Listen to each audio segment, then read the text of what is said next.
नमस्कार दोस्तों, मैं हूं श्याम सुंदर और आज हम गुजरात चुनाव की चर्चा के लिए आपके सामने हाजिर हुए हैं। गुजरात से मेरे दो बेहद खास मेहमान जुड़े हुए हैं।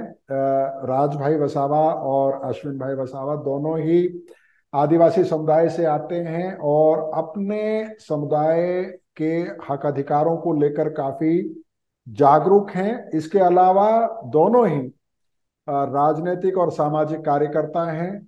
राजनीतिक और सामाजिक मसलों को बहुत अच्छे से समझते हैं। आप सभी को मालूम है कि आज 89 सीटों के लिए गुजरात विधानसभा चुनाव के पहले चरण का चुनाव प्रचार खत्म हो गया है और 1 दिसंबर को वोट डाली जाएगी।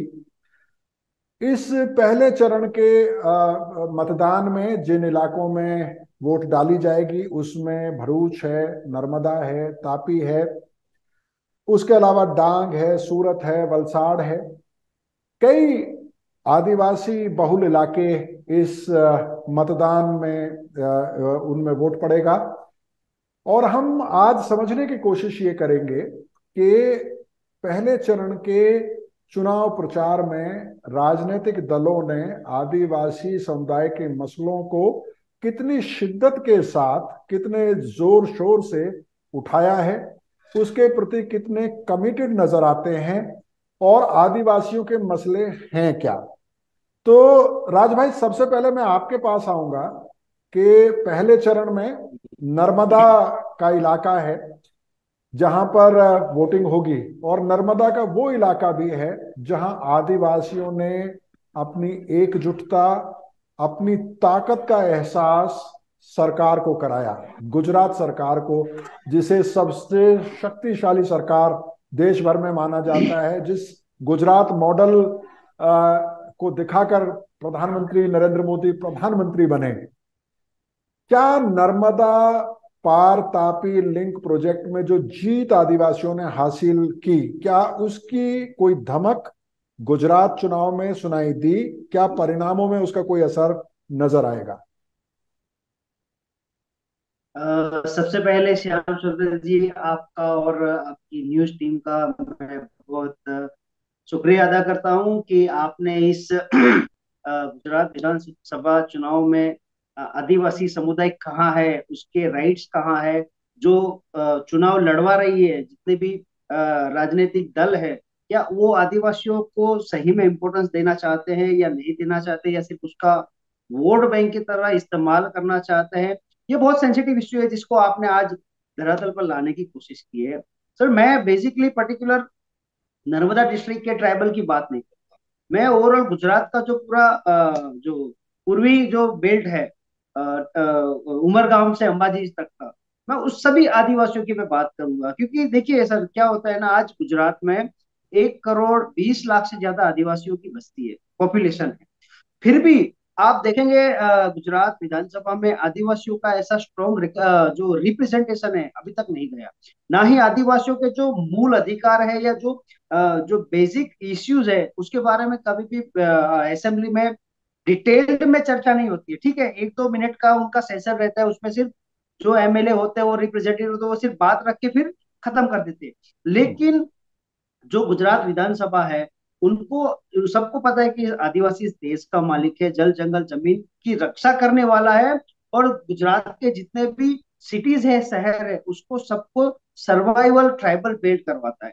तो इनको तो और इम्पोर्टेंस देना चाहिए, इनके जो इश्यूज है उनको तो पहले सॉल्व कर देना चाहिए, तभी तो वो लोग दूसरों को हेल्प कर पाएंगे। जी। अब देखिए, आपने जैसे बात किया, पार तापी नर्मदा लिंक प्रोजेक्ट हो, स्टेच्यू ऑफ यूनिटी हो, या दूसरे बहुत सारे इको सेंसिटिव जोन हो, और अभी जो एक सापुतारा से लेकर जो अपना स्टेच्यू ऑफ यूनिटी का एक और नया रास्ता निकाल रहे हैं, बुलेट ट्रेन हो, फिर भारतमाला प्रोजेक्ट हो, ये सारे जो प्रोजेक्ट है वो मैक्सिमम ट्राइबल बेल्ट से पास ऑन होंगे।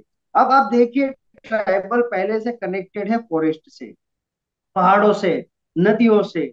अब आप उनको जुदा कर देंगे, उनको डिवाइड कर देंगे, तो ना ही आदिवासी सरवाइव कर पाएगा, ना ही जो नेचुरल रिसोर्सिस है वो सरवाइव कर पाएंगे, क्योंकि वो रहेगा टेम्पररी शॉर्ट टाइम के लिए। क्योंकि ये जो गुजरात या सेंट्रल गवर्नमेंट, जो मोदी गवर्नमेंट है, वो कैपिटलिज्म को बहुत इंपॉर्टेंस देती है। जो पूंजीपति है, उनके लिए जो मतलब जो गरीब या पिछड़े तबके का जितना भी वर्ग है उसको ये सिर्फ लेबर के तौर पर या मजदूर के तौर पर ये यूटिलाइज करना चाहते हैं। इसीलिए देखिए आप, एजुकेशन का इश्यू आज भी ट्राइबल में रहेगा, हेल्थ का इश्यू है आज भी रहेगा, माल न्यूट्रिशन का जो इश्यूज है, सिकल सेल जैसे जो मतलब हेरिटेटरी जी हेरिटेटरी राज भाई, जो। आपने कई गंभीर मसले उठाए हैं। एक जी तरफ जो आदिवासी के रिसोर्सेज का सवाल है, चाहे वो जंगल की बात हो, जमीन की बात हो, पहाड़ की बात हो, खनिज की बात हो, उनके रोजगार की बात हो। तो ये, लेकिन मैं ये जानना चाह रहा हूं कि ये सारे इश्यूज आपने फिर जो स्वास्थ्य से जुड़े हुए मसले हैं, कुपोषण का जो मसला है, क्या इस चुनाव प्रचार में, जो आज पहले चरण का चुनाव प्रचार खत्म हो रहा है, बड़े बड़े दिग्गज चुनाव मैदान में उतरे हुए हैं, प्रधानमंत्री नरेंद्र मोदी हो, अमित शाह हो, अरविंद केजरीवाल हो, जो अभी नए अध्यक्ष बने हैं कांग्रेस के, मल्लिकार्जुन खड़गे साहब हो, अलग अलग राज्यों के मुख्यमंत्री गुजरात में पहुंचे हैं, लेकिन क्या आदिवासी के मसले को उस दमखम के साथ उठाया गया है जिस जिस तरह की एक छवि गढ़ने की कोशिश हो रही है कि पहली बार आदिवासियों की चर्चा राष्ट्रीय स्तर पर कराई जा रही है? क्या रियल इश्यूज जिन जो आपने गिनवाए मुद्दे, क्या वो चुनाव प्रचार में राजनीतिक दलों की तरफ से उठाए गए?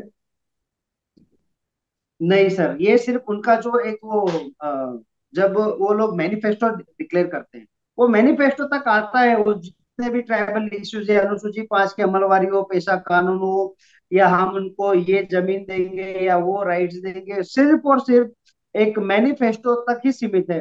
जैसे हम्म, चुनाव खत्म हुआ, ट्राइबल के इश्यूज को वो लोग सब डाइवर्ट कर देते हैं। हर एक पार्टी की, मैं भले मैं किसी पर्टिकुलर एक पार्टी से कनेक्टेड हूँ, लेकिन हम्म, मेरा ऐसा मानना है जब तक ट्राइबल जो जो पॉपुलेशन है वो यूनाइटेड नहीं होगी या अवेयर नहीं होगी, जागरूक नहीं होगी अपने हक अधिकार के लिए, या जब तक वो अपने वोट की कीमत वो शराब की छोटी सी बोतल या फिर जो पड़ी के होते हैं या कुछ चंद पैसों में जब तक अपना वोट बेचते रहेंगे, तब तक ट्राइबल के इश्यू सॉल्व होने वाले नहीं है। देखिए ये दोनों तरफ से है। अब हमारे कई सारे ऐसे एक्टिविस्ट हैं, सोशल एक्टिविस्ट, और जब तक चुनाव नहीं था तब तक सबने मतलब बहुत हंगामा किया था, सड़क के जाम की थी। लेकिन जैसे हम्म, ट्राइबल एक्टिविस्ट जैसे इलेक्शन में नॉमिनेशन उन्होंने फाइल किया, तो जी ट्राइबल इश्यू साइडलाइन हो गए। जी। अभी अब जो मेन इश्यूज है ना वो साइडलाइन हो गए, लेकिन अभी वो दूसरी जो टॉपिक्स है उसके ऊपर वो फोकस कर रहे हैं। तो जी, ये उन्हें लग रहा डर है कि लग रहा है शॉर्ट कि टाइम में। कहीं बीजेपी उन्हें भी विकास विरोधी, गुजरात विरोधी साबित ना कर दे। अब आप देख ही रहे हैं कि गुजरात में किस तरह जी से उन्होंने हिटलर शाही को, जी मतलब ये जो जी पुलिस राज भाई, मैं प्रशासन। लौटूंगा आपके पास। अश्विन भाई बहुत देर से हम दोनों को सुन रहे हैं। अश्विन भाई, जी जी आप डेडियापाड़ा में हैं और वो इलाका है जहां भारतीय ट्राइबल पार्टी के अध्यक्ष महेश भाई वसावा वहां से विधायक थे। इस बार वो चुनाव नहीं लड़ रहे हैं। सबसे पहले तो ये बताइए कि भारतीय ट्राइबल पार्टी की क्या स्थिति है इस चुनाव में? ये वाला इलाका है जो उनका प्रभाव क्षेत्र माना जाता है। पहले तो आपको नमस्कार सर। जी बहुत अच्छा लगा आप सभी को मिलके। देखिए, ये जो खास करके गुजरात में ट्राइबल पॉलिटिकल आइडियोलॉजी से देखेंगे तो गुजरात में एक ही ट्राइबल का पार्टी है, भारतीय ट्राइबल पार्टी। उसका फाउंडर छोटू भाई वसावा है और 52 ईयर से आदिवासियों का हक और अधिकार के लिए, जल जंगल जमीन के लिए वो लड़ रहे हैं। हम्म, उन्हीं के ही पुत्र महेश भाई वसावा अभी भारतीय ट्राइबल पार्टी के, मतलब कि वो ही हैंडल ज्यादा करते हैं। हम्म, अभी ये स्थिति है कि 25 से ज्यादा एमएलए कैंडिडेट में उतरे हुए हैं ये जी इलेक्शन में। जी लेकिन क्या है कि बीच में आम आदमी पार्टी के साथ भी एक सम्मेलन हुआ था। उसी इश्यूज को लेके पूरा जो ट्राइबल बेल्ट में इफेक्ट ये पार्टी में भी हुआ है। जो भी उनका जो संगठन था वो आम आदमी पार्टी के साथ जुड़ गया है और वो कैंडिडेट वो अभी विधानसभा में लड़ रहे हैं। जी। ये पूरा इश्यूज तो अभी जिनके साथ मिलके लड़ने का प्लान था, कार्यकर्ता उनके साथ चले गए, नेता एक तरफ रह गए, ये कह रहे हैं आप? हाँ, आम आदमी पार्टी का क्या था कि ये भारतीय ट्राइबल पार्टी को मर्ज किया जाए, हम्म। यानी कि भारतीय ट्राइबल पार्टी को स्टॉप किया जाए और आम आदमी पार्टी को ही हम्म। 27 जो सीटें हैं गुजरात के हम्म। ट्राइबल बेल्ट के हम्म। कॉन्स्टिट्यूंसी, उसमें लड़ा जाए। जी, लेकिन लेकिन अश्विन भाई, क्या है कि अश्विन भाई, डेडिया पाड़ा तो वहां तो सिटिंग एमएलए थे, महेश भाई वसावा, छोटू भाई वसावा में इस बात में कोई दो राय नहीं है कि वो गुजरात के सबसे, जिस कहेंगे, टॉलेस्ट आदिवासी नेता हैं। और न सिर्फ टॉलेस्ट आदिवासी नेता हैं, बड़े नेताओं में उनकी गिनती होती है। लेकिन जो एक आधार बनता हुआ भारतीय ट्राइबल पार्टी का नजर आ रहा था गुजरात में, ऐसा क्या हुआ कि जिस पार्टी के बारे में ये कहा जा रहा था राजस्थान में उनके दो विधायक जीते थे और देश में उनका विकास होगा, पार्टी का फैलाव होगा, क्या हुआ कि अपने जो स्ट्रांग होल्ड है वहां पर भी भारतीय ट्राइबल पार्टी अपने अस्तित्व की लड़ाई लड़ती हुई दिखाई देती है? हाँ बिल्कुल, ये राजस्थान में दो कैंडिडेट जो चुन के विधानसभा में गए और वहां पे आदिवासियों का हक और अधिकार की बात तो करते ही है, लेकिन खास करके ये पार्टी अभी अभी स्टार्ट कंटिन्यू काम कर रहा है। बहुत सारे उनके खिलाफ इंटरनल पॉलिटिक्स भी है और आउटसाइडर पॉलिटिक्स भी है। तो और उसमें क्या है कि इंटेलेक्चुअल जो ग्रुप होना चाहिए आइडियोलॉजिकल, उसकी कमी है। अभी धीरे धीरे करके वो बढ़ रहा है। लेकिन क्या है कि बीच में जो मेरा जो ऑब्जर्वेशन था कि आम आदमी पार्टी के साथ गठबंधन करके अगर चुनाव लड़ा जाता तो जी। बहुत सारे सीटें गुजरात में आ सकती थी। जी। लेकिन आम आदमी पार्टी खुद अपने परिवर्तन यात्रा निकाल के वो जो भारतीय ट्राइबल पार्टी का जो संगठन था जी। उसको आम आदमी पार्टी में मर्ज किया गया। जी। इसीलिए बहुत सारा इश्यू है। और भी इंटरनल पॉलिटिक्स क्या है मैं भी इतना जानता नहीं हूँ, क्योंकि जी। जी। ये जी। थोड़ा घरेलू मामला जी, भी है लेकिन उस ये पार्टी में। अफसोस की बात है कि एक ऐसी पार्टी जो जिसने आदिवासी मुद्दों को सामने रख के अ, अपने आप को वजूद में लेके आई, वो इस स्थिति में पहुंची है। उम्मीद करेंगे कि जैसा आपने कहा कि फिर से वो पार्टी आगे बढ़े और आदिवासियों के मसलों को जोर शोर के साथ लड़े। लेकिन राज भाई, मैं फिर आपके पास लौटूंगा कि जो गुजरात में अगर मोटे तौर पर देखें, पिछली बार इस चरण के जो 89 सीट्स हैं, यहाँ पे काफी बड़ी संख्या में बीजेपी को जीत मिली थी। लेकिन जो आदिवासी इलाके हैं वहां पर वैसी कामयाबी बीजेपी को नहीं मिल पाई थी। वहां पर 2 सीटें भारतीय ट्राइबल पार्टी ने जीती थी, कांग्रेस को भी ठीक ठाक सफलता मिली थी। इस बार आपकी क्या गट फीलिंग है कि आम आदमी पार्टी की भी एंट्री हुई है, भारतीय ट्राइबल पार्टी उतनी अच्छी स्थिति में नहीं है, अहमद पटेल नहीं है, तो बहुत सारी ऐसी चीजें हैं जो शायद भारतीय जनता पार्टी को एडवांटेज देती हुई नजर आती हैं। खास तौर पर आदिवासी सीटों में आप किस तरह के समीकरण देखते हैं? देखिए, सबसे पहले मैं 2017 में जो चुनाव हुए थे विधानसभा के, उस टाइम की मैं बात करूं, उस जी। टाइम पे एंटी बीजेपी मूवमेंट्स बहुत सारी चली थी। दलित जी। आंदोलन हो गया था ऊना कांड से, पाटीदार आंदोलन चल रहा था, ट्राइबल्स हम्म। का भी आंदोलन चल रहा था, और ऐसे दूसरी जगह पे मतलब छोटे मोटे एंटी बीजेपी मूवमेंट चल रही, जी। जिसके चलते बीजेपी को काफी लॉस हुआ। अब बीजेपी जो जीती थी, सिर्फ 3 जो बड़ी शहर सिटीज है, राजकोट, अहमदाबाद, सूरत और बड़ौदा, ये 4-5 सिटीज में उन्होंने अपना जो मार्जिन होता है वो उन्होंने बना लिया था। लेकिन जी। जो रूरल एरिया है, अर्बन एरिया है, वहां पे उनको बहुत मार पड़ी थी। अब ये जो हम्म। 5 साल का जो दायरा अभी ड्यूरेशन रहा, जी। 2017 से 2022 तक, जी। उसमें उन्होंने क्या किया, जो एमएलए के कुछ सॉरी कांग्रेस के कुछ एमएलए थे जो जिन्होंने बीजेपी को लास्ट टर्म में बहुत परेशान किया या बहुत नुकसान पहुंचाया, उनको उन्होंने ताम दाम हर किसी साम दाम दंड भेद से उनको बीजेपी में हम्म। शामिल कर दिया। जैसे अल्पेश ठाकुर हो गया, हार्दिक पटेल हो गया, या शंकर सिंह वाघेला हो गया, ऐसे कई सारे सिटिंग एमएलए को उन्होंने बीजेपी में कन्वर्ट कर दिया। हम्म। तो ये कांग्रेस को 100% वो डैमेज करेगा। अब आम आदमी पार्टी आई है, लेकिन ये उनका ऐसा बड़ा चुनाव देखे तो ये सबसे पहला चुनाव होगा जो 182 सारी सीटों पे वो फाइट करवा रही है। अब आम आदमी पार्टी डैमेज करेगी, लेकिन जिस हिसाब से लोग कह रहे हैं कि नहीं वो सरकार बना लेगी, वो ट्राइबल बेल्ट में इम्पॉसिबल है। क्योंकि अभी तक जो पुराने वोटर्स है ट्राइबल्स, वो मैक्सिमम कांग्रेस की तरफ मतलब डाइवर्टेड है।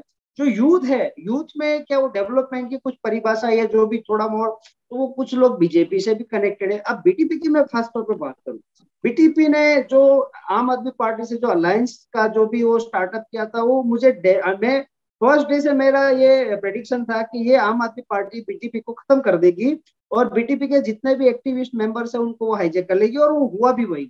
क्योंकि दिल्ली में बैठा हुआ जो राजनीति कर रहा हो, वहां पर दोनों सरकारों को हरा के जो सरकार बनाता हो, तो वो ट्राइबल जो इतना भोला है, इतना मतलब जो इतना ये जो एक्टिव पॉलिटिक्स है उसको नहीं जानता, उसको चंद मिनटों में वो खत्म कर देगा। तो ये हुआ। लेकिन अगर बीटीपी सही में मान लो, अगर बीटीपी को सही में आगे उभरना है, तो उनको जो अश्विन भाई के इंटेलेक्चुअल पीपल को, एजुकेटेड पीपल को या यूथ को मैक्सिमम पावर देकर, उनको मैक्सिमम जो होते हैं या जो भी जिस तरह का पावर है वो उनको देकर अगर वो दोबारा से शुरुआत करेंगे, तो मुझे लगता है कि आने वाले दिनों में बीटीपी दोबारा से खड़ी हो सकती है। लेकिन आज के तौर पर ट्राइबल बेल्ट की मैं बात करूं ना, तो अभी कोई भी पिक्चर क्लियर नहीं है। कांग्रेस कितनी सीट जीतेगा, जी, मैं लौटूंगा राज भाई आपके पास, और आपकी बातों से इशारा ये मिलता है कि पिछली बार जितनी बेहतर स्थिति में विपक्षी पार्टियां थी, खासतौर पर कांग्रेस और भारतीय ट्राइबल पार्टी जितनी कंफर्टेबल पोजीशन में थी, शायद इस बार उतनी आसान नहीं है स्थिति, पेचीदा है मामला। लेकिन डॉक्टर अश्विन वसावा, मैं आपके पास आना चाहता हूं और आपसे एक सवाल का जवाब चाहता हूं कि भारतीय ट्राइबल पार्टी हो या फिर आदिवासी यूथ हो, मैं अगर 2016 से जब से आप लोगों से मुलाकात हुई और गुजरात के आदिवासी इलाकों में घूमना शुरू किया मैंने, तो मुझे ऐसा एहसास होता था कि आदिवासी नौजवान अपनी पहचान को लेकर, अपने मुद्दों को लेकर अवेयर हो रहा है। राजनीति में उसका दखल होना चाहिए, राजनीति में उसका रिप्रेजेंटेशन होना चाहिए, इसको लेके भी काफी सचेत हो रहा था। और कहीं ना कहीं उसके मन में ये भी था कि जो राष्ट्रीय राजनीतिक दल हैं उसमें शामिल होने से जो आदिवासी मुद्दे हैं वो कहीं पीछे छूट जाते हैं और उनकी प्राथमिकता कुछ और हो जाती है। और एक आंदोलन बनता हुआ हमने देखा, चाहे वो आपके इलाके की बात करें, नर्मदा भरूच डांग के इलाके की बात करें, या फिर अरावली महिसागर अनंतरामपुर उस इलाके की बात करें, मानगढ़ धाम जिसको अभी राष्ट्रीय स्मारक घोषित किया गया है, वहां पर जिस तरह से भील आदिवासियों ने दबाव बनाया तीनों सरकारों पर, मध्य प्रदेश की सरकार पर भी, गुजरात की सरकार पर भी, राजस्थान की सरकार पर भी। लेकिन इस चुनाव में ऐसा लग रहा है कि आदिवासी की चर्चा तो हो रही है, लेकिन जो आदिवासी की आकांक्षाएं हैं, आदिवासी जो नेतृत्व, नया नौजवान नेतृत्व जो उभर रहा था, वो कहीं छूट गया इस चुनाव में, और जो हासिल था वो भी गंवा दिया है आदिवासियों ने। या मैं जरूरत से ज्यादा निराशा प्रकट कर रहा हूं, हालत उतनी खराब नहीं है? देखिए, खास करके गुजरात और इंडिया में जो 1950 के पहले जो यूनिटी था ट्राइबल का और कॉन्स्टिट्यूशन बना, तो कॉन्स्टिट्यूशन में जो प्रोविजन है 5th schedule, 6th schedule, tribal budget की बात है और ग्राम सभा की बात है, फंडामेंटल राइट्स की बात है, ये जो कॉन्स्टिट्यूशन आज तक आदिवासी क्षेत्र में फुल्ली इम्प्लीमेंटेशन नहीं हुआ लीगली। जो भी एजेंसीज है, गवर्नमेंट की एजेंसीज, जैसे कि फॉरेस्ट डिपार्टमेंट जब से बना है तब से आदिवासियों पे अत्याचार शोषण करता ही आया है। आज भी आदिवासियों को जंगल से लकड़ी लाने के परमिशन फॉरेस्ट डिपार्टमेंट से लेनी पड़ती, तो वहां पे भी आदिवासियों पे शोषण अत्याचार होता है। और खास करके गुजरात में जो पुलिस स्टेशन है, पुलिस स्टेशन में अगर आदिवासियों की एक एफआईआर करवाना हो तो आदिवासियों को वहां पे चल चल के नहीं तो धरना करना पड़ता है, नहीं तो आंदोलन करना पड़ता है, नहीं तो कोई बड़े आदमी से फोन करवा के वहां पे एक एफआईआर करवाना पड़ता है। ये आजाद भारत में एक एफआईआर तक आदिवासियों की ये पुलिस डिपार्टमेंट नहीं लेती है। खास करके उमरगाम से अंबाजी जो इलाका है, खास करके पूर्व पट्टी आदिवासी इलाका है, वहां पे जंगल है, नदियां है, पहाड़ है, पूरा हरियाली है और खनिज संपदा ज्यादा है।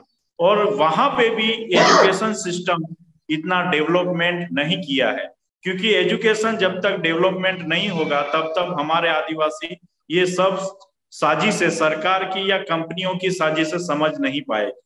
जो भी डेवलपमेंट के प्रोजेक्ट आए, केवड़िया डैम बना, नर्मदा डैम बना, केवड़िया डैम बना, करजन डैम बना, उकाई तापी कडाना डैम बना, उसी में सिर्फ और सिर्फ आदिवासियों का विस्थापित किया गया है। आदिवासियों को विस्थापित किया और उसका कल्चरल से भी वो लोग विस्थापित हो गए और मेंटली भी विस्थापित हो गए और पूरा सोशो इकोनॉमिक जो स्ट्रक्चर था वो पूरा आदिवासियों का टूट गया। और उससे पहले भी जो महाराष्ट्र से हम लोग अलग हुए, गुजरात में आए, तो उसमें क्या हुआ कि हमारा आधा कल्चर तो महाराष्ट्र में चला गया और आधा कल्चर गुजरात में आ गया। जहां जहां हम लोग आदिवासी रह रहे थे उनको तोड़ा गया। ये भी एक बहुत बड़ा फैक्टर काम अच्छा, करता है। और डैम डॉक्टर बनाए अश्विन गए। वसावा, माफ कीजिए मैंने आपको टोक दिया। जब आपने ये बात छेड़ ही दी है तो मैं आपसे ये जानना चाहूंगा कि भारतीय ट्राइबल पार्टी का जो गठन हुआ,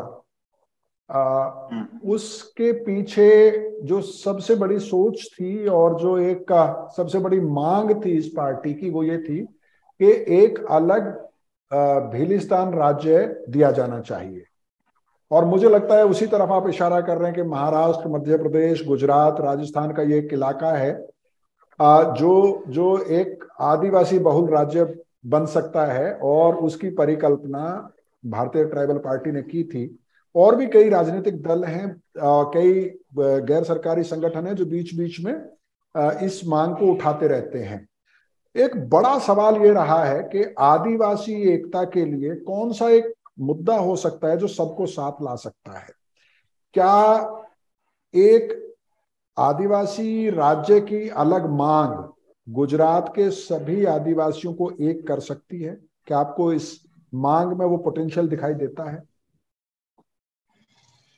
देखिए, बिलिस्तान का जो मूवमेंट है वो बिलिस्तान अलग राज्य की मांग है, जो राजस्थान में भी जो भील प्रदेश करके ऑर्गेनाइजेशन वो भी उठा रहा है। और यहाँ पे गुजरात में देखे जाएंगे तो छोटू भाई वसावा का जो संगठन है, बिलिस्तान टाइगर सेना, बिलिस्तान विकास मोर्चा, कई बार ये लोग बिलिस्तान एक अलग स्टेट बने और वहां पे गुजरात, महाराष्ट्र और मध्य प्रदेश के लोग आदिवासी जोड़ के वहां पे स्टेट बने।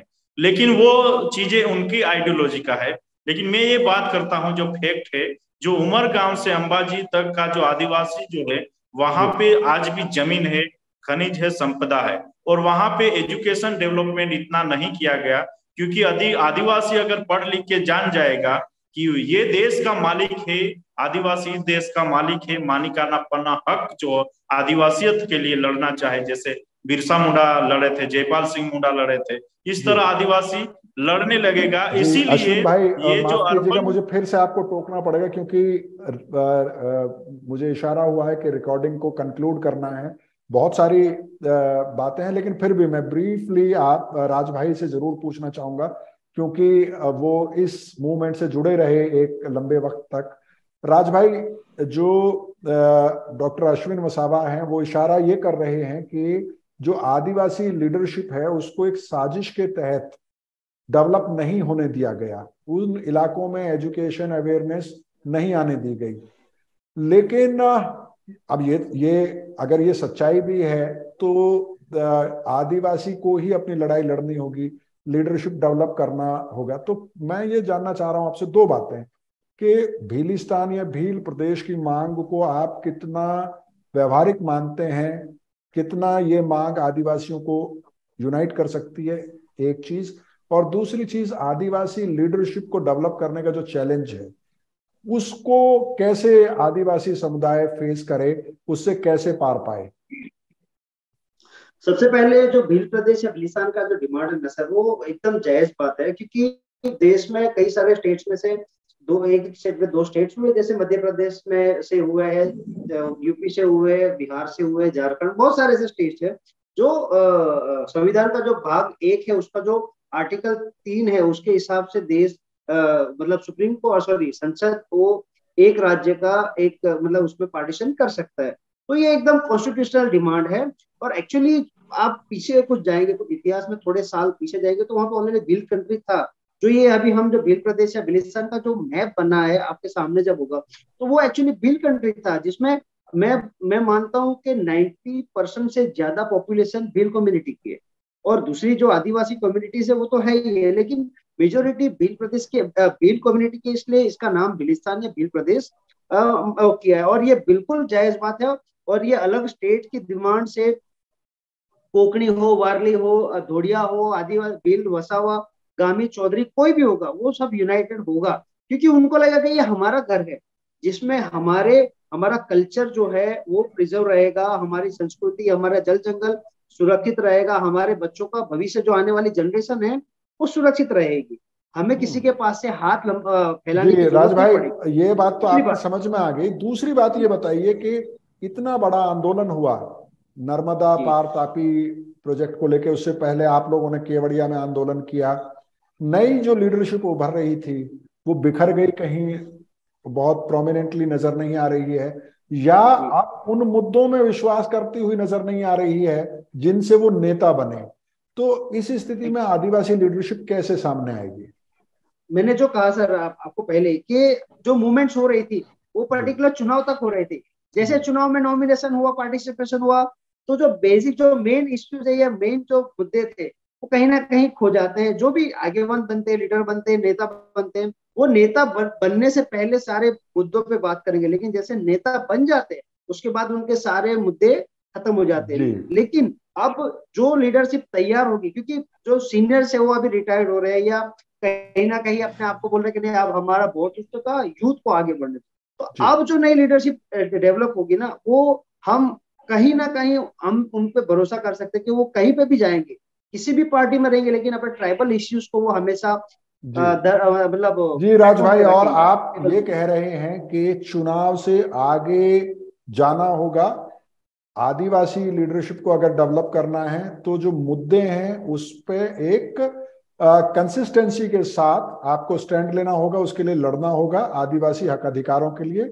और वो लीडरशिप आप उभरते हुए देख रहे हैं, आपको उम्मीद है, और उम्मीद पर दुनिया कायम है। और मुझे भी पूरा विश्वास है कि आने वाले वक्त में आदिवासियों की लीडरशिप न सिर्फ गुजरात, राजस्थान, मध्य प्रदेश या दूसरे राज्यों में उभरेगी, बल्कि राष्ट्रीय स्तर पर भी एक ऐसी लीडरशिप उभर के आएगी जो आदिवासी समुदायों के संवैधानिक कानूनी हक हैं या उनके जो संस्कृति सामाजिक व्यवस्था के जो सवाल हैं उनको जोर शोर के साथ रख सकेंगे, चाहे वो राष्ट्रीय दलों में हो या अलग से कोई दल हो। जी राज भाई, बहुत संक्षेप में आपको बोलना पड़ेगा, बिल्कुल खत्म हो रहा है जी, टाइम। जी अभी हम बहुत जल्द भेल प्रदेश जोड़ो यात्रा का शुरुआत करेंगे 1-2 महीने के दौरे में।